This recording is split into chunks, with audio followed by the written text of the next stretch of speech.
C'est une action de grâce à Dieu parce que le dessein de l'homme coïncide avec le dessein de son Créateur. Nous sommes tous conscients que l'homme est créé par Dieu et nous venons sur la terre pour un temps de pèlerinage et nous retournons à lui. Et donc, ce qui nous soutient, c'est la vie et la force de Dieu. Et ce qui nous donne de le rejoindre, c'est la lumière du Christ.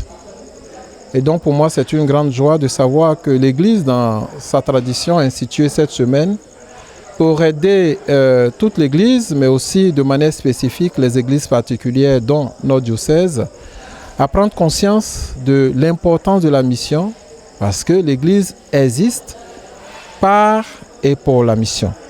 Voilà, les documents le disent, le décret Agentes le dit déjà en ses premiers numéros, le premier principe énoncé par ce décret-là dit que l'Église est de par sa nature missionnaire. Et pour moi, organiser cette journée-là, c'est très important pour le peuple de Dieu.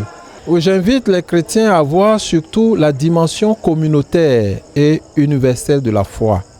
Parce qu'il y a beaucoup de chrétiens qui croient en Dieu, qui acceptent le baptême, mais ils vivent la foi. Il y a des exceptions, mais on constate que beaucoup vivent la foi dans sa dimension personnelle. Je vais à l'église, je prie, je fais des offrandes pour moi, mon salut, le salut de ma famille. On perçoit ça dans nos intentions.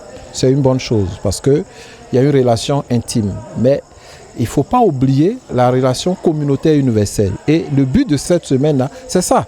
Amener à comprendre qu'on ne garde pas le Christ de manière égoïste pour en profiter seul, pour que nos familles en profitent seules, mais aussi et surtout le Christ nous envoie à partager ce que nous savons de lui, ce que nous vivons, ce que nous expérimentons, pour que les autres aussi rencontrent ce salut-là et aient la vie de Dieu et la vie pour Dieu.